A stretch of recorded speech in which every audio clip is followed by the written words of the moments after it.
ধানমন্ডি ৩২ নম্বরে দেখা গেল যে সাগর রুনির ছেলে যে এটা পরিষ্কার করছে, মানে সেটাকে ঘিরে আর একটা ন্যারেটিভ তৈরি করার চেষ্টা করা হচ্ছে। আরে এটা তো আবার সেটাকে ঘুরে দাঁড়াবে এটা নিয়ে। আমি কিন্তু কনসিস্টেন্টলি, সবাই নিশ্চয়ই লক্ষ্য করছেন, কনসিস্টেন্টলি আমি বলছি ধানমন্ডি ৩২ নম্বরকে ঘুরাই দিতে হবে। হ্যাঁ, ইভেন আমার 2 এপিসোড আগেও আমি বলছি যে ধানমন্ডি ৩২ নম্বরকে ঠেতলায় ঘুরাই দিতে হবে। বুলডোজার শব্দটা আমি ক্যাটাগরিক্যালি বলছে, আমি তো ইঞ্জিনিয়ার না, আমি তো জানি না। আজকে আমাকে বলতেছে ইঞ্জিনিয়াররা যে দাদা এটা বুলডোজার না, এটা এক্সকাভেটর লাগবে। এবং যখন বুলডোজারের কথা বলছি তখন অসংখ্য মানুষজন আমার কাছে ইয়ে করছে, এবং আমি নাম বলতেছি না, কিন্তু একজন ভদ্রলোক সরকারি একজন ইঞ্জিনিয়ার যিনি বুলডোজার এক্সকাভেটর সাপ্লাই দিচ্ছেন আগে বিভিন্ন জায়গা থেকে নিয়েছে, আরো আসবে, এখন এসছে, আরো আসবে। তো এটা একটা ঐতিহাসিক মুহূর্ত।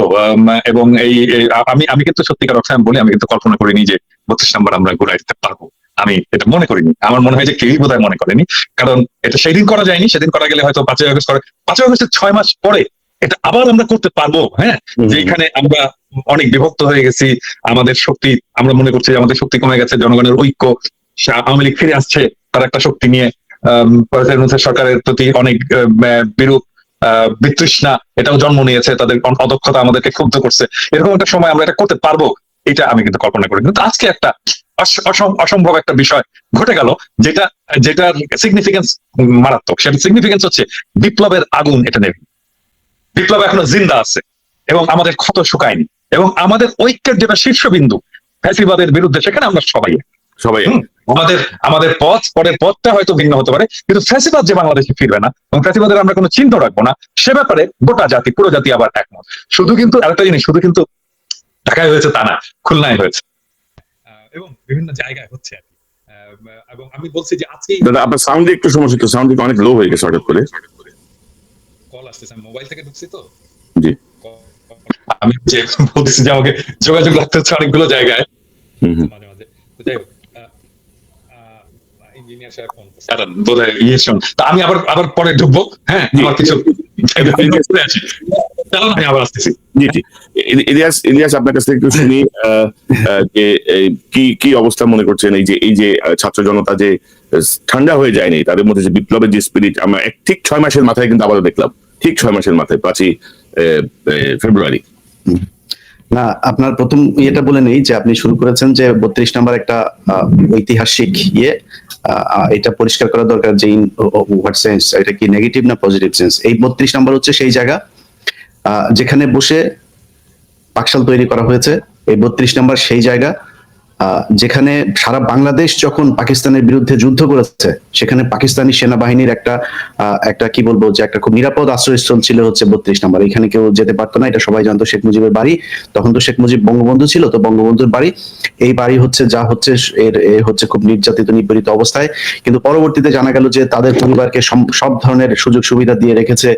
শেখ রেহানার সাথে পাকিস্তানের সেনাবাহিনীর কিছু সদস্যের অনেক অনেক খবর টবরও পরবর্তীতে বেরিয়েছে, 1500 টাকা ভাতার বিষয়গুলো বেরিয়েছে।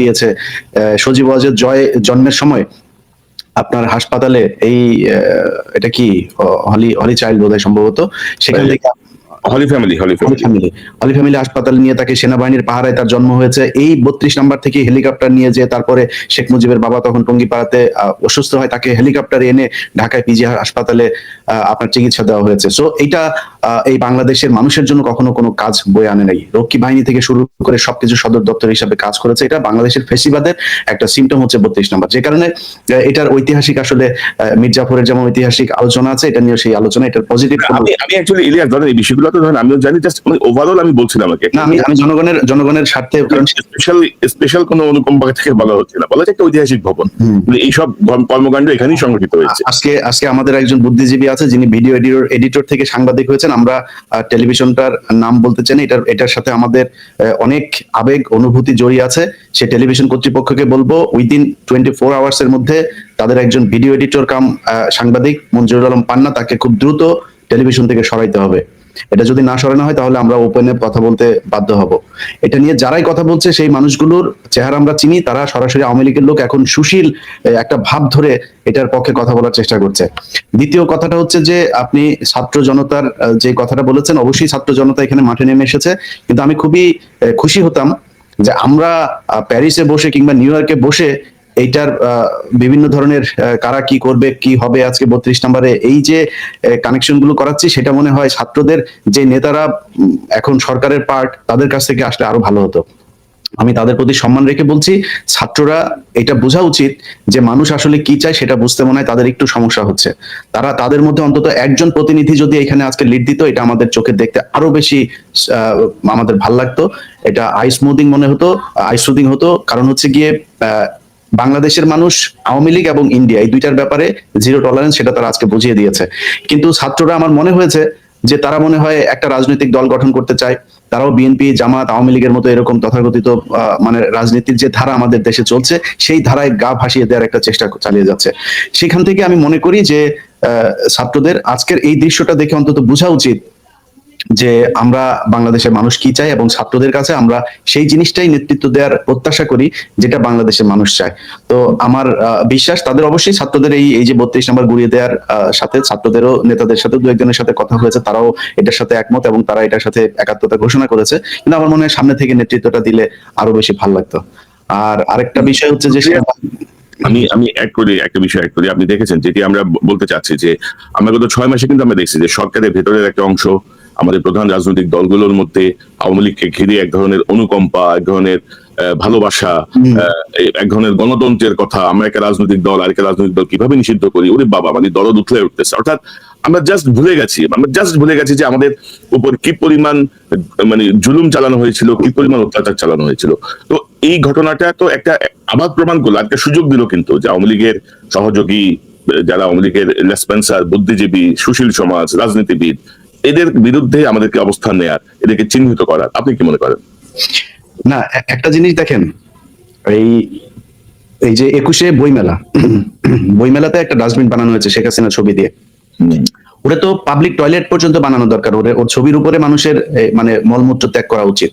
ও এর চাই জঘন্য, এইটারও মানে আসলে নাও, এটারও মানে যোগ্য না, এর চাইতে জঘন্য জায়গায় ওকে রাখা উচিত। কিন্তু সেটা নিয়েও আপনি দেখেন বাংলাদেশের মেইন স্ট্রিমের পত্রিকা পর্যন্ত যে এই বইমেলা হচ্ছে খুব পবিত্র জায়গা, এখানে শফিকের মতো একজন মানুষ সে কিভাবে এটা করলো, তো এই ন্যারেটিভ গুলো কিন্তু দাঁড় করিয়ে তারা কিন্তু মানে বই মেলাটাকে খুব বেশি করার চেষ্টা করছে না। তারা শেখ হাসিনাকে গ্লোরিফাই করার চেষ্টা করছে, শেখ হাসিনাকে নিয়ে যাতে আর কোনো ধরনের এই ধরনের কাজ না হয় এটা চেষ্টা করে যাচ্ছে। আমি আপনার এই লাইভে ঢোকার আগে মিসেস পাশার সাথে কথা হচ্ছিল, যে পাশা 1975 সালের 15ই আগস্টের একজন সূর্য সন্তান, এই বাংলাদেশের অত্যন্ত অকুতোভয় সাহসী একজন মুক্তিযোদ্ধা। তিনি আমাকে বলছিলেন, ধন্যবাদ দেওয়ার জন্য ফোন করেছেন, তো তখন তিনি বলছিলেন যে দেখেন ইলিয়াস, দেখো আমার মেয়েটাকে ওরা মেরে ফেলেছে, আমি এই মেয়েটাকে নিয়েই বেঁচেছিলাম বলে তিনি কান্না করছিলেন। খুব কষ্ট হচ্ছিল। কনক ভাই, ধরেন আমরা এই 15ই আগস্টের ঘটনাকে নিয়ে শেখ হাসিনাকে এই সারা জীবন এই এক ঘটনা দিয়ে, কিন্তু যদি নাকি ধরেন আমি যদি ওই 15ই আগস্টের ওই জায়গায় থাকতাম, আমি মনে করি শেখ মুজিবের বিচার হওয়া দরকার ছিল। বাংলাদেশের মানুষ জানা দরকার ছিল যে শেখ মুজিব কি কি অপরাধ করেছে। এই এতগুলো মানুষ মেরে কিন্তু তাদের প্রতি একটা সহানুভূতি তৈরি করেছে, এই সহানুভূতি নিয়েই চলছে। কিন্তু এই যে আমরা তাদের প্রতি সহানুভূতিশীল, সারা বাংলাদেশে তারা কত মানুষের সন্তান বলেন আপনি, পাশার স্ত্রী কি করেছিল, পাশার মেয়ে কি করেছিল, তাকে ট্রাকের নিচে চাপা দিয়ে তারপরে মেরেছে, এটা মানুষের সামনে বলতেও পারে নাই। বজলুল হুদা, তাকে মৃত্যুর পরে তাকে জবাই করা হয়েছে, তাকে মানে জবাই করে হত্যা করা হয়েছে, মানে এত নৃশংসভাবে মারার তো দরকার নাই। শেখ হাসিনা কি করতে পারে সেটা আমরা বহু ইতিহাস জানি। সবশেষ যেই একটা এই ফোন রেকর্ড আপনার ঘুরে বেড়াচ্ছে, শেখ হাসিনা দেখেন হেলিকপ্টার থেকে গুলি করার জন্য যে নির্দেশ দিচ্ছেন সরাসরি শেখ হাসিনা। এই যে ছোট বাচ্চাটা মারা গেল, সেটার জন্য তো শেখ হাসিনা দায়ী। অতএব আমরা এই যে এই অল্পতে খুব কি বলে যে তুষ্ট হয়ে যায় এবং অল্পতে সব অতীত ভুলে যাই, এটার কারণে আমাদেরকে এই অতীতে বহু মূল্য দিতে হয়েছে এবং ভবিষ্যতে মূল্য দিতে হবে। সো ওই জায়গাগুলো যেন না হয়, আবার যেন আওয়ামী লীগ এবং ইন্ডিয়া এই দুইটা জায়গাতে যেন আমরা সবাই একমত থাকি। এবং এই যে ছাত্রদের ভেতরে যে বিভাজন তৈরি করার চেষ্টা করা হয়েছে, আপনি যে কথাগুলো বলছিলেন যে ছাত্রদের ভেতরে এক নাই, ছাত্রদের ভেতরে, আরে ভাই পৃথিবীর ভেতরে মানুষ একটা খুবই এদের সহজাত একটা স্বভাব সুলভ একটা বৈশিষ্ট্য হচ্ছে যে মানুষের ভেতরে নানান বিষয় নিয়ে মত পার্থক্য থাকবে। বিএনপির ভেতরে থাকবে, জামাতের ভেতরে, বিশাল বড় বড় রাজনৈতিক দল, তাদের দলের ভেতরেই সমস্যা। দুইটা দল প্যারালালি চলতে গেলে তো তাদের মধ্যে অনেক সমস্যা থাকবে। তো সেই জায়গাটাতে আপনি একটা জিনিস চিন্তা করেন যে এই ছাত্রদের ভেতরে কিছু বিষয় নিয়ে মত পার্থক্য থাকার কারণে তাদেরকে বলা হচ্ছে তাদের ঐক্য ভেঙে গিয়েছে। সো এই ঐক্যগুলো যে ভেঙে জানে সেটার একটা নিদর্শন এটা। এবং ছাত্রদেরও চিন্তা করা উচিত যে তারা এখনো কি করবে। আমরা এখনো ছাত্রদের প্রতি সম্মান রেখেই কথা বলছি, তাদের প্রতি আমরা শ্রদ্ধাশীল। 5ই আগস্ট তারা যেটা করে দেখিয়েছে, এটার জন্য তারা ভবিষ্যতেও যদি ছোটখাটো কোনো ভুল করেও থাকে, ইভেন কি ব্যক্তিগতভাবেও যদি আক্রমণ করে থাকে আমাদেরকে, আমি অন্তত আমার জায়গাটা পরিষ্কার করি, আমি ছাত্রদের প্রতি যথেষ্ট সম্মান দেখাবো এবং তাদের প্রতি সেই সম্মান রেখেই বলছি যে আজকের ঘটনায় তাদের আমার মনে হয় এই চিন্তা করা উচিত যে আসলে তারা কি করবে। আওয়ামী লীগের ব্যাপারে যত বেশি তারা, আপনি দেখেন আজকে সারা বাংলাদেশ এক হয়ে গিয়েছে, সারা বাংলাদেশের মানুষ আজকে সোশ্যাল মিডিয়াতে দেখেন কেউ এটার বিরুদ্ধে নাই, শুধু কতিপয় সুশীল ছাড়া। এর বাইরে সাধারণ মানুষকে আপনি দেখবেন না যে ছোট একটা মিছিল। আর আরেকটা জিনিস কনকভাবে বলে রাখি, আমি পরে বলি, যদি আপনি বলেন প্রশ্ন থাকে।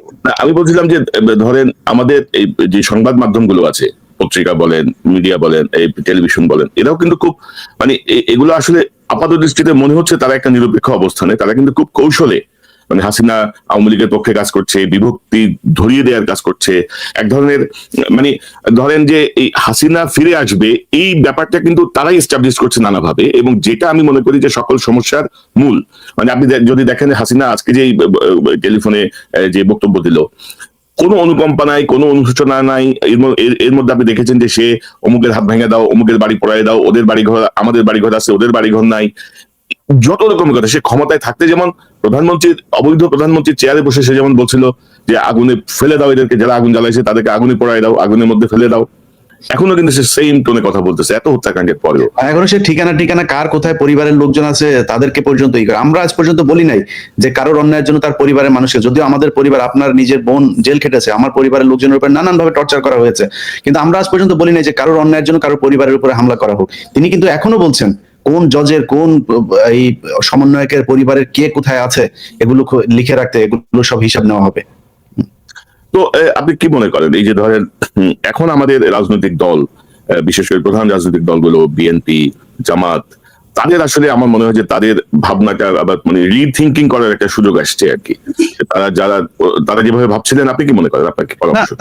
তা তো অবশ্যই। আমি ধরেন সমস্যাটা হয় কি, বাংলাদেশের মানুষের ভেতরে একটা চরম আকারে প্রতিযোগিতা কাজ করে। এই প্রতিযোগিতাটা তারা অনেক সময় অসুস্থ ক্ষেত্র প্র্যাকটিস করার চেষ্টা করে। যেমন আমাকে নিয়ে ধরেন, যদি আমি একটা জামাতের ব্যাপারে একটা কথা বলি, তখন আমাকে বানানো হয় আমি বিএনপি পন্থী।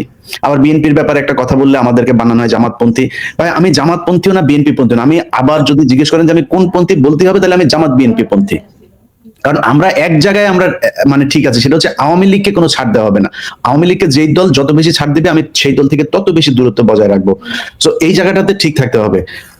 আজকে যদি নাকি জামাত এবং বিএনপির ভেতরে এই ধরনের কোনো চুক্তি হয় যে তাদের একটা রাজনৈতিক অ্যালায়েন্স থাকবে, তাদের একটা রাজনৈতিক বলয় থাকবে, এই দুই বলয়ের তারা বিভক্ত হয়ে বলুক যে আমরা 5 বছর করে আমরা ক্ষমতায় থাকবো, আমার কোনো সমস্যা নাই, থাকেন। কিন্তু আওয়ামী লীগ এটা এই দেশের কোন রাজনৈতিক দল না, এটা ভারতের একটা রাজনৈতিক দল, এবং ভারত তাদের সব ধরনের বুদ্ধি, পরামর্শ, নিয়ন্ত্রণ সবকিছু তাদের হাতে।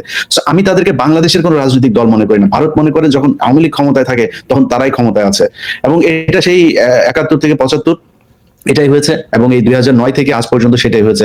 মিডিয়ার হত্যাকাণ্ড দিয়ে শুরু হয়েছে, এখন পর্যন্ত সেটা চলছে। অতএব বিএনপি এবং জামায়াত যতই চেষ্টা করুক যে তারা ইয়ের সাথে, আপনার ভারতের সাথে সুসম্পর্ক বজায় রাখবে, আমি এই জিনিসটা কোনোভাবে বুঝি না। যে কালকে জামাত ইসলামের আমিরের একটা বক্তব্য একটা পত্রিকাতে দেখলাম, আমি জানি না সত্য কি মিথ্যা, এখানে তিনি বলেছেন যে তারা কখনোই ভারত বিরোধী না। আরে ভাই, ভারত বিরোধী বললে সমস্যাটা কোথায়? এই দেশে মানুষের ভিতরে একটা ভীতি তৈরি করে দেওয়া হয়েছে যে ভারত বিরোধী, ভারতকে সরাসরি যদি করা হয় তাহলে ভারত আর ক্ষমতা আসতে দিবে না। ভারত এই দেশের ক্ষমতার কন্ট্রোল করে না। 5 জানুয়ারি ভারত ঠেকাইতে পারে নাই। তো এরকম অনেক নির্বাচন হয়েছে। 91-তে তো ভারত কখনোই শেখ খালেদা জিয়াকে ক্ষমতায় আনতে চায়নি। এই দেশে জনগণ নিয়ন্ত্রণ করেছে যে কারা ক্ষমতা আসবে। তো সামনে কেন পারবো না? আমার মনে হয় এই যে একটা জুজুর ভয়, যে ভারত, আপনি 25শে ফেব্রুয়ারির ঘটনায় এই যে পিলখানা হত্যাকাণ্ড, ভারত নাকি আমাদের উপরে অ্যাটাক করবে, এই জন্য সেনাবাহিনী, অনেক অফিসারের সাথে কথা বলে এটা শুনলাম, বললাম এত সহজে ভারত বাংলাদেশ দখল করে নিবে, ওরা ওই পাশে সেনাবাহিনী উপস্থিত ছিল, মানে প্রস্তুত ছিল। এই জিনিসগুলো করা হতে, রাজনৈতিক দল দুইটা জামাত এবং বিএনপি, তাদের কাছে অনুরোধ যে আপনারা এই ভীতি থেকে বের হয়ে আসেন। আপনারা যত চেষ্টাই করেন ভারতকে কখনো তার পছন্দের 1 নম্বর তালিকায় আওয়ামী লীগকে সরাইতে পারবেন না। ভারতের পছন্দের 1 নম্বর তালিকায় সবসময় আওয়ামী লীগ ছিল, আছে, সারা জীবন থাকবে। ওই তালিকায় আপনি বিএনপি আর জামাত যত প্রতিযোগিতায় করেন, ওই জায়গায় আপনারা যেতে পারবেন না। রাইট। কিন্তু ইলিয়াস, ধরেন আমাদের প্রশাসনে এখনো আওয়ামী লীগের অনুসারী সবাই বসা, আমাদের সেনাবাহিনীর ভিতরে মানে অন্তত 15 থেকে 20 জনের মতো একেবারে ডাইহার্ড মানে হাসিনার অনুসারী, যারা হয়তো এখনো হাসিনার সঙ্গে যোগাযোগ রাখছে নিবিড় ভাবে, তারা বসা। এবং আজকে তো ধরেন আমি খুব অবাক হইলাম যে যখন 32 নম্বরে দেখলাম যে সেনাবাহিনী যে ঢুকেছে, তো এরা আমার মনে হয় এটা একটা তদন্ত হওয়া উচিত যে কে পাঠালো, কার নির্দেশে গেল, কি ভূমিকা, আমার মনে হয় এটা একটু দেখা উচিত। আপনি কি মনে করেন? অবশ্যই এটা সেনাবাহিনী যে এখন পর্যন্ত আপনার মানে আওয়ামী লীগের হয়ে কাজ করছে, এর আমি আপনাকে কয়েকটা জিনিস বলি। আলেমদের মুক্তির ব্যাপার আমার আজকে ওটা নিয়ে একটা লাইভ করার কথা, গতকালকে কথা ছিল, আমি লাইভটা করতে পারি নাই, আমার কিছু সমস্যা হচ্ছিল। আজকে সেই লাইভটা করার কথা ছিল, তো সকালে ঘুম থেকে উঠে তো দেখি ঈদ মোবারক, যে কারণে ওই লাইভটা আমি বললাম হুজুরদেরকে যে হুজুর আমরা আজকে এটা করলে এই ইস্যুটা আসলে গুরুত্বপূর্ণ ইস্যু, সো আপনার ওই ইস্যুটা আটকায় যাবে। তো আমরা আগামীকালকে ওই বিষয়টা নিয়ে কথা বলবো। এই আপনার এমনিতে তো এখন পর্যন্ত বিচারকদের ভেতরে আওয়ামী লীগের এই লোকজন আছেই। আইন মন্ত্রণালয় এখনো পুরোপুরি একদম আইন মন্ত্রণালয়গুলোর বেশিরভাগই সচিব আমলা এগুলো তো সবই এখনো আওয়ামী লীগের সেই পেতার তারা বসে আছে। তার উপরে কিছু কিছু বিচারক মামলার আপনার দিচ্ছে, জামিন দিচ্ছেন এই আলেমদেরকে। দেখেন সেই উদিচি, 21শে আগস্ট, 10 ট্রাক, সব তো একই সুতোয় গাথা। তো এই আওয়ামী লীগের এই ইন্ডিয়ার এই যে ষড়যন্ত্র, এই ষড়যন্ত্রটা বুঝতে বর্তমান সরকারের আর কত বছর সময় লাগবে? তাদের তো উচিত ছিল যে পরের দিনই মামলাগুলো সব বাতিল করে দেয়া, এবং যদি মনে করে যে কোনো ঘটনা নিয়ে তাদের কোনো তদন্ত করা উচিত, তাহলে তারা সেটা নিয়ে তদন্ত করুক। আমার মনে হচ্ছে বর্তমান সরকার থেকে শুরু করে সেনাবাহিনী, আমলা, রাজনৈতিক দল সবার একটা জায়গাতে তারা ছাড় দিচ্ছে শেখ হাসিনাকে, সেটা হচ্ছে বিডিআর আর আলেম। এই দুইজনাদের বিরুদ্ধে যে মামলাগুলো আছে সেই মামলাগুলোতে তারা কোনোভাবেই শেখ হাসিনাকে ওভারটেক করতে চায় না, মানে শেখ হাসিনা যা করেছিল সেটাই মনে হচ্ছে করছে।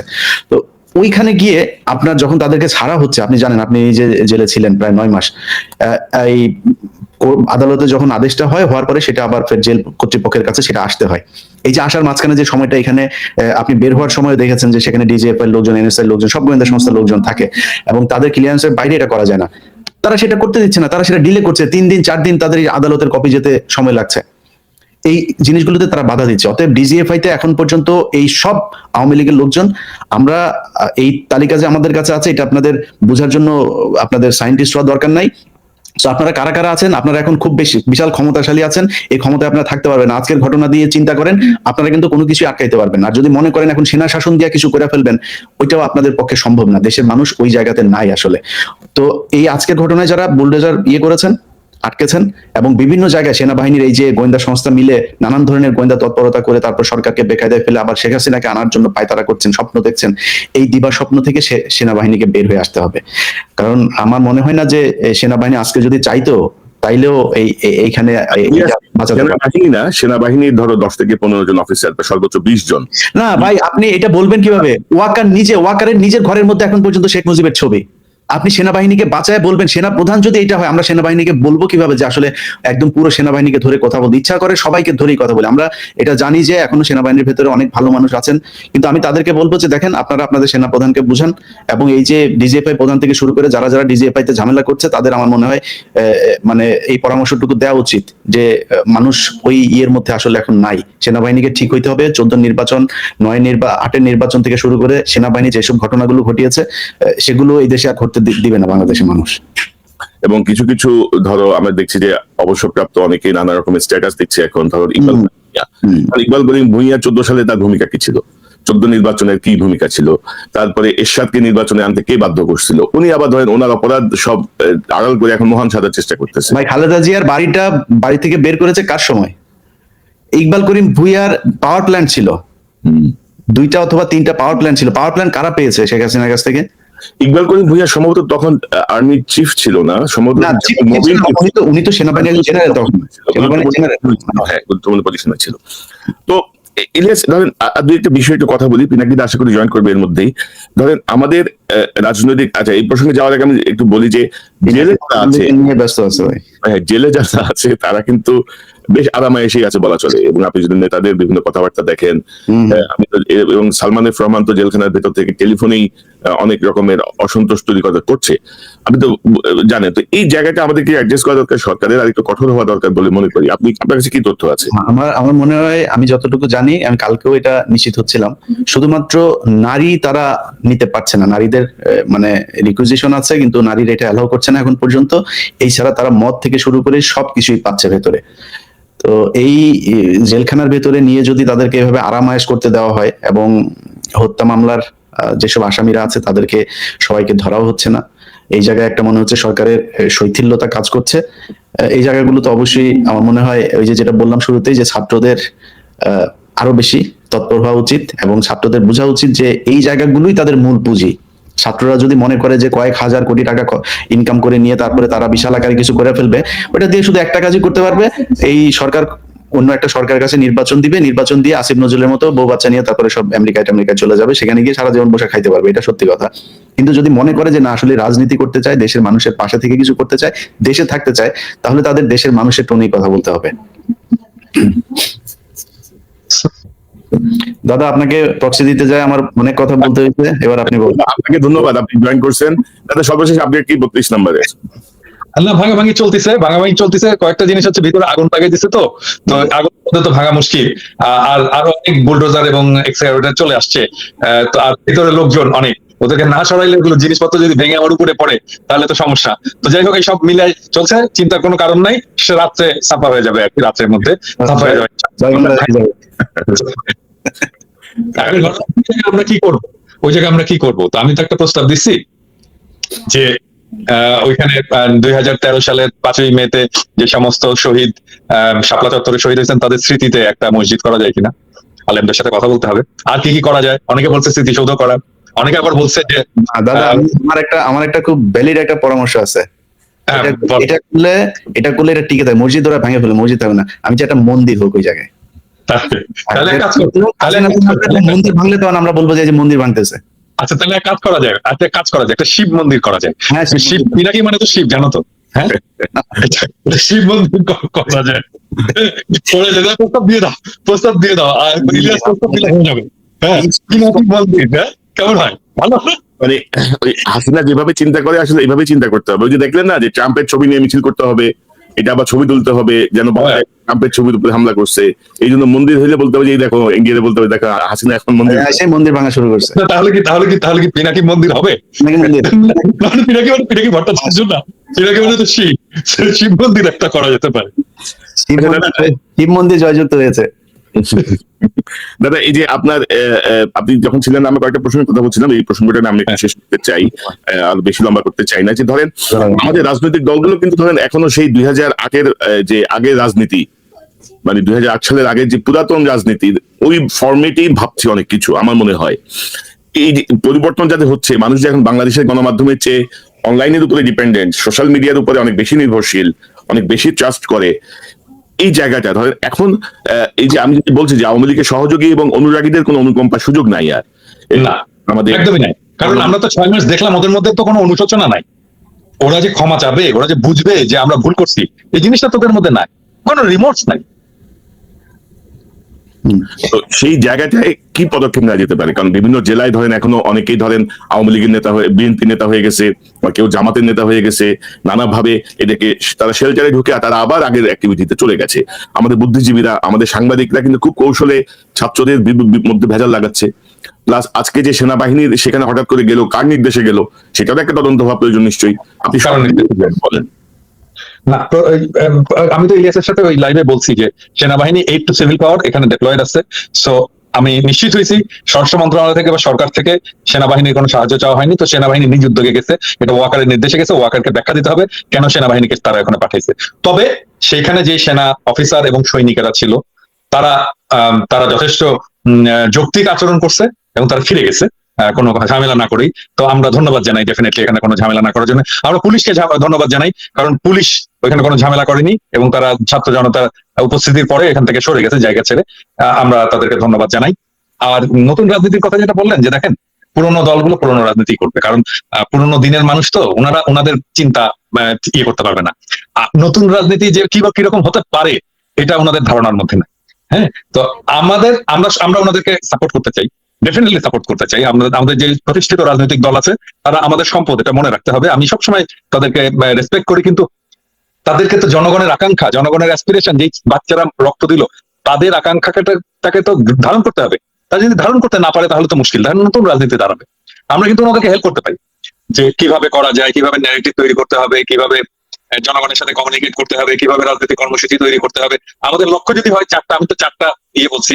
এক, আওয়ামী রাজনীতি বাংলাদেশে চিরতরে নিশ্চিহ্ন করতে হবে, ভারতীয় আধিপত্যবাদ এটা ধ্বংস করতে হবে বাংলাদেশে। 3 নম্বর হচ্ছে বাংলাদেশে একটা সাম্যের সমাজ চাই। আর 4 নম্বর বাংলাদেশের রাষ্ট্র এবং সমাজে ইনসাফ চাই। আমার 4টা ভেরি সিম্পল চাওয়া। এই 4টা চাওয়াতে যেই রাজনৈতিক দলগুলো আসবে আমরা সবাই তাদেরকে হেল্প করবো। হ্যাঁ, কারণ আমাদের সবারই তো চাওয়া এরকম একটা বাংলাদেশ, যে বাংলাদেশে এই 4টা জিনিস থাকবে। আমরা ডেফিনেটলি, আমার মনে হয় কনক, ইলিয়াস কেউই এটাতে আপত্তি করবে না যে রাজনৈতিক দলগুলো, বৃহৎ রাজনৈতিক দলগুলো আমাদের এই এজেন্ডাটাকে তাদের কমন এজেন্ডা হিসেবে নেবে, তাদের সাথে আমরা থাকবো। এবং দাদা 5ই আগস্টের পরে এই যে 5ই ফেব্রুয়ারি, ঠিক 6 মাসের মাথায় ছাত্র জনতা আবার যাদের যে শক্তি দেখালো, তাদের যেই স্পৃহা দেখালো, তাদের যে ফ্যাসিস্ট বিরোধী যেই অবস্থানটা নিল, আমার মনে হয় যে আমাদের অন্তর্বর্তীকালীন সরকার থেকে শুরু করে প্রত্যেকটা রাজনৈতিক দল এই বিষয়টাকে ধারণ করা উচিত। আমাদের জেলা, উপজেলা, থানায় যারা বিগত 16 বছরে ক্ষমতা দেখিয়েছে তাদেরকে ধরে ধরে থানায় দেওয়া উচিত, তাদেরকে বিচারের মুখোমুখি করার জন্য কার্যকর পদক্ষেপ নেওয়া উচিত। এবং যারা জেলে আছে তারা টেলিফোনে, ভাই জেলখানা থেকেই তারা নির্দেশ দিচ্ছে বিভিন্ন জায়গায়, আপনি নিশ্চয়ই অবগত আছেন, সালমান এফ রহমান থেকে শুরু করে অনেকেই। এই জায়গাগুলো নিয়ে আমরা কি করতে পারি, আমি মনে করি তাদের আইনের মুখোমুখি করা উচিত। এবং গতকাল আমাকে সেনাবাহিনীর একজন মেজর বলছিলেন যে ভাই, আমরা অনেক চাঁদাবাজকে, আওয়ামী লীগের অনেক অপরাধীকে ধরে দিচ্ছি, কিন্তু তারা পরের দিনই জামিন পেয়ে যাচ্ছে। তাদের ব্যাপারে এক ধরনের বিশেষ অনুকম্পা আমরা দেখছি। আপনার একটা মন্তব্য নিতে চাই। আমি আরেকটা বিষয় একটু বলতে চাই যে বর্তমান অন্তর্বর্তীকালীন সরকার, প্রফেসর ইউনূসের সরকার, এই যে 6 মাস পরে আবার ফুসে ওঠা ছাত্র জনতার আবেগকে যে গুরুত্ব দিয়েছে, তার একটা প্রমাণ রাখতে হবে। প্রমাণটা কি? আগামী কালকে একটা এক্সিকিউটিভ অর্ডার জারি করতে হবে যে কোন সরকারি অফিসে শেখ মুজিবের কোন ছবি থাকতে পারবে না। আমরা দেখেছি ওয়াকারের অফিসে আছে শেখ মুজিবের ছবি, এমনকি ক্যান্টনমেন্টের মধ্যেও শেখ মুজিবের মুরাল টুরাল আছে। সমস্ত কিছু অপসারণ করতে হবে এবং এটা এক্সিকিউটিভ অর্ডার কালকেই দিতে হবে, কারণ কালকে ক্যাবিনেট মিটিং আছে সকালবেলা। ক্যাবিনেট মিটিং এ কালকে অবশ্যই একটা এক্সিকিউটিভ অর্ডার জারি করতে হবে, ক্যাবিনেটের একটা অর্ডার জারি করতে হবে, প্রত্যেকটা সরকারি প্রতিষ্ঠান, প্রত্যেকটা সরকারি দপ্তর থেকে শেখ মুজিবের সমস্ত ছবি অপসারণ করতে হবে। খুবই খুবই ভালো একটা ঘোষণা। ইলিয়াস, আপনি কিছু যোগ করতে চান? আনমিউট করেন। আপনার সুদা সদন থেকে শুরু করে আরো যা যা আছে, যে যে জায়গাগুলো, এগুলো আমার মনে হয় ধন্যবাদ করে দেওয়া উচিত। ইলিয়াস, সুদা সদন ওয়াজেদ মিয়ার বাড়ি, এটা শেখ হাসিনা না। ওয়াজেদ মিয়া তো ভালো লোক, মানে ওয়াজেদ মিয়া সারা জীবন শেখ হাসিনার মতো একজন দাজ্জাল, একটা খাইসা মহিলার সাথে ঘর করে কি যন্ত্রণা পোহাইছে, তার স্মৃতিটা থাকুক। ওয়াজেদ মিয়া আসলে, ওয়াজেদ মিয়া যে পরিমাণে কষ্ট ভোগ করেছে, ওরা জাহান্নামে আর কোনো কষ্ট আল্লাহ দিবে না। দুনিয়া থেকে ভোগ করে নিয়ে গেছে। এরকম এক জিনিস যদি নাকি থাকে কারো ঘরে, তাহলে ওর অবস্থা শেষ। এবং দাদা আরেকটা প্রসঙ্গ বোধ আসা উচিত যে আমাদের আওয়ামী লীগের ধরেন 16 বছরে যেসব অনেক সাংবাদিক, অনেক লেখক, বুদ্ধিজীবী যারা আওয়ামী লীগের এই দুঃশাসনকে নানা কৌশলে সমর্থন করে গেছে, এই বইমেলা, তাদের বই নিষিদ্ধের কথা বলছি না, কিন্তু তারা আবার ধরেন বই টই লিখে নানা রকমের ফন্দি ফিকির করতেছে, তাদেরকে আমাদের আসলে বয়কট করা উচিত। আজকে তো মাহমুদ ভাই তো একটা খুব চমৎকার একটা কলাম লিখছে, গিরগিটি সাংবাদিকতা। হ্যাঁ, এই যে জয়ী মামুন এখন বিএনপি প্রেমী সেজে গেছে, এবং হবে কিন্তু। এবং আমি রাজনৈতিক দলগুলোকে বলতে চাই যে আপনাদের তো যাওয়ার দরকার নাই ওদের কাছে। আপনারা তো চেনেন কারা লড়াই করছে, কারা সংগ্রাম করছে, কারা নির্যাতিত হয়েছে, এবং কারা ফ্যাসিবাদের দালাল ছিল। ওদের থেকে দূরে থাকেন, এটা আমার স্বনির্বন্ধ অনুরোধ। এদের থেকে দূরে থাকেন, দরকার নাই ওদের কাছে যাওয়া। ওরা আপনার কিছু অ্যাড করবে না, আপনার বরং ইমেজ নষ্ট হবে। কেউ যদি দালাল সাংবাদিকদের কাছে, দালাল লোকদের কাছে, দালাল প্রফেসরদের কাছে, দালাল বুদ্ধিজীবীদের কাছে যায়, তাহলে আপনার ইমেজ নষ্ট হবে। আপনার জনগণের ইমেজ দরকার, জনগণের সমর্থন দরকার। জনগণের সমর্থন তাদের সাথে আছে যারা এই লড়াই এতদিন ধরে ছিল। হ্যাঁ, আমি এই সুযোগে বলি আর কি, নিশ্চয়ই কনক, ইলিয়াস দুইজনেই লক্ষ্য করছে যে বিএনপির একটা অংশ, সবাই না, আমার পিছনে লাগছে গত কয়েকদিন ধরে আর কি, নানা ধরনের প্রচারণা, এটা সেটা, মেয়ার ক্যাম্পেইন ইত্যাদি ইত্যাদি শুরু করছে। আমি বলতে চাই কি যে করে লাভ নাই। হ্যাঁ, মানে করতে পারেন, করতে পারেন, এটা আপনাদের ক্ষতি। মানে ধরেন আমরা তো শত্রু না, আপনার বিএনপির শত্রু না, আমরা জামাত ইসলামের শত্রু না, আমরা জাতি বিরোধী যে কোনো রাজনৈতিক দলের জনগণের শত্রু না। আমরা একই সাথে লড়াই করছি, আপনারা আমার আপনজন। কিন্তু আমাদের ডেফিনেটলি কিছু ডিফারেন্স থাকবে, আমাদের চিন্তার ডিফারেন্স, সবার, আমাদের এই 3 জনেরও ডিফারেন্স আছে। কিছু কিছু জায়গায় ঐক্য আছে, কিন্তু অনেক জায়গাতে ডিফারেন্স আছে, থাকবে। আমরা ডিফারেন্স নিয়ে এক জায়গায় কাজ করি, কিন্তু আপনারা যদি আওয়ামী লীগের মতো কাজ করেন তাহলে তো খুবই মুশকিল। দাদা, এই যে আপনি নিশ্চয়ই এটা জানেন যে বিএনপির একটা অংশ মনে করে যে আমরা তো ক্ষমতায় যাচ্ছি, তো বিরোধী দল কি হবে, বিরোধী দল হিসেবে আওয়ামী লীগ আসলে খুব ভালো হইতো আমাদের জন্য রাষ্ট্র পরিচালনায়, এইরকম একটা অদ্ভুত ভাবনা তাদের মাথায় আছে। এই একই চিন্তা কিন্তু ভাই এই যে জিয়াউর রহমান করছিলেন কিন্তু, হ্যাঁ, যে একটা ভালো একটা গঠনমূলক একটা রাজনৈতিক পরিবেশ, গণতান্ত্রিক পরিবেশ তৈরি করার জন্য এই হাসিনাকে আনার এই পরামর্শ দিয়েছিলেন। যতটুকু জানি ওই যে এই শামওয়াজ কি ওই যে প্রধানমন্ত্রী ছিলেন শাহ আজিজ এই পরামর্শ দিয়েছেন, তার পরামর্শে তিনি এটা নিয়ে এসেছিলেন কোন একটা আরেকটা কারণ আছে বিএনপি মনে করে যে বাংলাদেশে ইসলামপন্থীদের একটা উত্থান হয়েছে এবং ইসলামপন্থী রাজনৈতিক দল, ইসলামপন্থী জনতা একটা শক্তি সঞ্চয় করেছে, এইটা ভবিষ্যতে তারা ম্যানেজ করতে পারবে না। তো ম্যানেজ করার জন্য আওয়ামী লীগকে দরকার। হ্যাঁ, এটা কমপ্লিটলি একটা ভুল ধারণা। এই ভুল অ্যাজাম্পশনের উপরে দাঁড়ায় তারা সমস্ত অ্যাকশন গুলো নিচ্ছে এবং সে কারণে তাদের রাজনীতিটা ভুল হচ্ছে। এটা ধরে দেওয়া আমাদের কর্তব্য এবং আমরা মনে করি যে ওই ওই ওই ন্যারেটিভটা আওয়ামী ন্যারেটিভ, ওই ন্যারেটিভটা ইন্ডিয়ান ন্যারেটিভ এবং সেই জন্য আমরা সতর্ক করতে চাই যে ওর মধ্যে ঢুকেন না। ওর মধ্যে ঢুকলে আপনার রাজনীতি তো যাবেই, দেশের বিপদ হবে। ধরেন বিএনপির মতো একটা রাজনৈতিক দল, এই দল যদি দুর্বল হয়ে যায়, যথেষ্ট দুর্বল হয়েছে এই আওয়ামী শাসনে, এই দল যদি দুর্বল হয়ে যায় তাহলে তো বাংলাদেশের স্বাধীনতা সার্বভৌমত্বের জন্য একটা বিপদ। এই জিনিসটা আমরা বুঝতে পারতেছে না। হ্যাঁ, আমরা তো চাই না বিএনপি দুর্বল হোক, আমরা চাই বিএনপি সবল থাকুক। এবং দাদা তারেক রহমান সাহেব যে ভাবনায় ভাবছেন বা ওনার বক্তব্যে আমরা যে রিফ্লেকশনটা দেখি, এই রিফ্লেকশনটা কিন্তু মাঠে যারা আছেন, মানে যারা তার করতেছে না, আলাদা তো, কমপ্লিটলি আলাদা তো, আলাদা। দেখতেছেন না? মানে তারেক রহমান যেই ভাইব নিয়ে আসতেছে তার বক্তৃতাতে, তার বক্তব্যে, আর মাঠে তো আওয়ামী লীগ হয়ে গেছে সব। হ্যাঁ, জাতীয়তাবাদী লীগ হয়ে গেছে তো, তাদের আচার আচরণ বলেন, কথাবার্তা, সবকিছু, ন্যারেটিভ, সবকিছু। জামাতে ইসলামকে গালাগালি, আল বদর বলে গালাগালি, আল বটর বাহিনী বলে আর যে গালাগালি। হ্যাঁ, জামাতকে দেখতেই পারে না। আরে কনফিডেন্স থাকা ভালো, আবার এতটা ওভার কনফিডেন্স আবার সমস্যা করবে আর কি। 91 সালে আওয়ামী লীগে যেটা হয়েছিল, মানে আমার মনে হয় যে আরেকটু স্লোলি ভাবা উচিত। ইলিয়াস, আমার অনুষ্ঠানের শেষ পর্যায়ে আপনার শেষ মন্তব্য নিতে চাই, তারপর পিনাকি তার মন্তব্য নিয়ে আমার অনুষ্ঠান শেষ করবো। ইলিয়াস বইটা পড়ছো? ফুলকুমারী পড়ছো? না দাদা, আমি তো ওই যে বিডিআর নিয়ে এত ব্যস্ত, আমি ওটা এখনো পড়তে পারি নাই। আমার অর্ডার দিছি, আসতেছে। পড়া হইলে তাহলে আমরা একটা শো করবো। পড়া হওয়ার পরে আপনার বইটা নিয়ে আমরা অলরেডি আপনার এটা নিয়ে আমরা দুইজনই কথা বলতেছিলাম যে আপনার এটা নিয়ে আমরা একটা শো করবো। আমি অলরেডি তাদেরকে বলছি যে আমি এটা নিয়ে একটা শো করবো, আলোচনা করবো বিস্তারিত ভাবে। তো ইলিয়াস, আপনার শেষ মন্তব্যটা একটু শুনি। এখন করণীয় কি? এই যে নতুন একটা সুযোগ, এই সুযোগকে আমরা কিভাবে কাজে লাগাতে পারি? সরকারের করণীয় কি? বিরোধী রাজনৈতিক অন্যান্য দলগুলো করণীয় কি?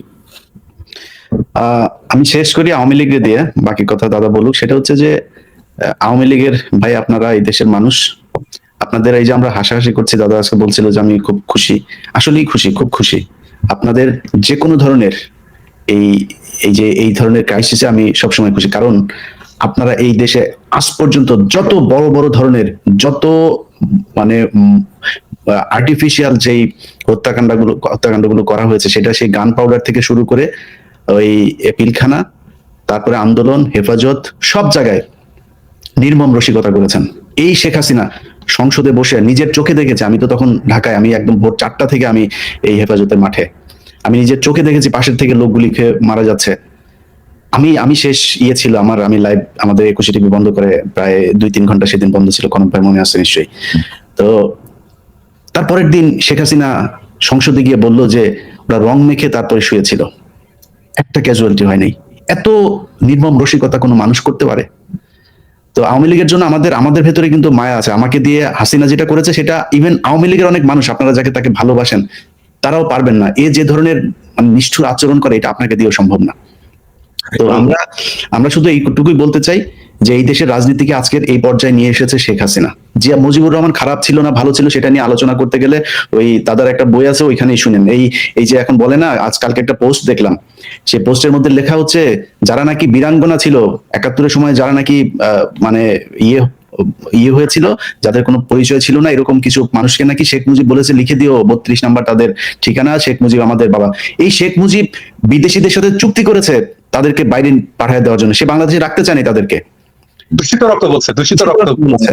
এবং এটা এই পিনাকি দাদার ওই বইতে উনি রেফারেন্স ওই জিনিসগুলো বলেছেন, আমি এছাড়াও অনেক বইতে পড়েছি। তো এই তো শেখ মুজিব, তাকে নিয়ে যদি আপনি কথা বলতে চান, এই 32 নাম্বারকে নিয়ে নেগেটিভ কথা বললে অনেক কথা ইতিহাসের একদম সূত্র ধরে বলে দেবো, আমরা সেটা নিয়ে কথা বলতে চাই না। কিন্তু এই কথা আপনারা বলাচ্ছেন, আজকে 32 নাম্বার ভাঙতে মানুষ যেত না যদি আপনি কয়দিন আগে 2,500 মানুষ না মারতেন।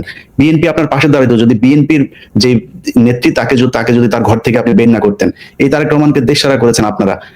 আজকে এই জামাতের উপরে যে ধরনের নির্যাতন হয়েছে, জামাতের একজন শহীদ দেলোয়ার হোসেন সাইদি বলে গিয়েছিলেন, এই দেশের জনগণ তোমাকে টান দিয়ে মামু বাড়িতে নিয়ে ফেলবে, তুমি আজকে মামু বাড়িতেই আছো। তো আওয়ামী লীগের লোকজনের আমরা যেটা মনে করি যে একটু মিনিমাম হইলেও আপনাদের অনুশোচনা হওয়া দরকার। বাংলাদেশের মানুষের কাছে এখনো সময় আছে, মাপ চান। যতই এদের কথাবার্তা শোনা ফাল পারেন যে 75-এ যেটা হয়েছে সেটা আমরা হইতে দিব না, আর 75-এ মানুষ নেচেছিল, আজকেও নাচছে, আজকেও আপনারা কিছু করতে পারেন না। ভবিষ্যতে এরকম করলে আবারও মানুষ এইভাবে আপনাদের বিরুদ্ধে নামবে, সেই দিনও কিছু করতে পারবেন না। আজকে যারা বেঁচে আছেন তারা চোখের সামনেই দেখছেন যে 15ই আগস্টে মানুষ যে মিষ্টি বিতরণ করেছিল সেটা সত্য কি মিথ্যা। রাইট ইলিয়াস, আমি শুধু একটা বিষয় যোগ করতে চাই। আপনি যে হেফাজতে রক্তের কথা বললেন, রক্ত রং মেখে হাসিনা যে বললো, আপনি নিশ্চয় দেখেছেন আরো নির্মম কথা সে নিজের নির্দেশ দিয়ে গুম করে বলেছে এরা অভিবাসী হতে যে সাগরে ডুবে মারা গেছে। কিন্তু সে দিয়েছে, অথচ সে নিজে নির্দেশ দিয়ে তাদেরকে খুন করেছে, গুম করেছে, মেরে ফেলেছে, বলেছে এরা বোধহয় দেশ ত্যাগ করতে যে মারা গেছে। তো পিনাকিদা, আপনার কাছ থেকে একটু জানি যে এখন করণীয় কি? আওয়ামী লীগের সহযোগীদের আর অনুকম্পার সুযোগ নাই। এই জায়গাতে আমাদের রাজনৈতিক দলগুলো কি করতে পারে, সরকারের ভূমিকা কি হওয়া উচিত আগামীকাল থেকে? আপনার মন্তব্যটা আমরা জানতে চাই, আপনার বক্তব্যটা জানতে চাই। আমি প্রথম থেকে যখন 5ই আগস্ট হলো তারপরে কিন্তু আমার চিন্তা ছিল যে কিভাবে রিকনসিলিয়েশন করব, কিভাবে তাদেরকে সমাজে এটা আবার ফেরত নিয়ে আসবো, তারা অনুশোচনার মধ্যে দিয়ে, ক্ষমা প্রার্থনার মধ্যে দিয়ে সমাজে ইন্টিগ্রেটেড হবে। কিন্তু সেটা হলো না, এবং আমরা প্রত্যেকেই একমত যে তাদের মধ্যে অনুশোচনার বিন্দু মাত্র কোনো ইয়ে নাই, এবং তারা জুলাই বিপ্লবকেই আর বরং প্রশ্নবিদ্ধ করার জন্য তারা নানা ধরনের ন্যারেটিভ তৈরির চেষ্টা করেছে। So no mercy. এখন আর কোনো ক্ষমা নয়। বাংলাদেশের ভেতরে বসে যারা আওয়ামী ফ্যাসিবাদের কথা বলবে, সহানুভূতি দেখাবে, ওই শাওন টাউন সহ যে বলে না কেরা উঠছে, শাওন টাউন সহ যারা বলবে তাদের সবাইকে জয় বাংলা করে দিতে হবে। এবং আমাদের আগামী 1 মাস ধরে, ওরা 1 মাসের কর্মসূচি নিয়েছে না, আমাদের আগামী 1 মাস ধরে আমাদের কর্মসূচি চলবে এদেরকে জয় বাংলা করা। যদি সেই রকম হয়, আমি তো বলছি, আমি আমার বাহিনীকে বলছি যে বাড়িটা আইডেন্টিফাই করবো, বাড়ির সামনে গরু ফেলাবার জবাই করবো, টাকা দিব, আমরা দিব না, আমরা একসাথে দিব, চাঁদা দেবো, গরু ফেলাবার জবাই করবো। ক্ষমা চাও। এগুলো ঢাকায় বসে, বাংলাদেশে বসে আওয়ামী ফ্যাসিবাদের দালালি চলবে না। Stop, full stop. কাল থেকে দেখবে, এবং কাল থেকে আমাদের অভিযান শুরু হবে। এবং আমরা কি করতে পারি সেটা প্রমাণ আজকে দেখানো হয়েছে, ছাত্র জনতা দেখাই দিছে। সেটা তার প্রমাণ চট্টগ্রামে দেখানো হয়েছে। কঠোর নির্মম হইতে বাধ্য করবেন। রাইট, সমাজে মেশে আওয়ামী ফ্যাসিবাদের দালালি করবেন, তার পক্ষে কথা বলবেন। রাইট।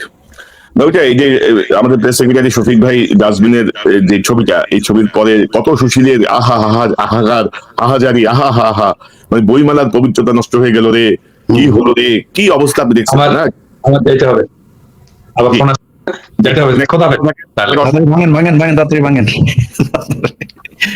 ঠিক আছে দাদা, ভালো থাকেন। থ্যাংক ইউ ইলিয়াস, আপনাকে ধন্যবাদ আপনার মূল্যবান অংশগ্রহণের জন্য। পিনাকিদাকে ধন্যবাদ।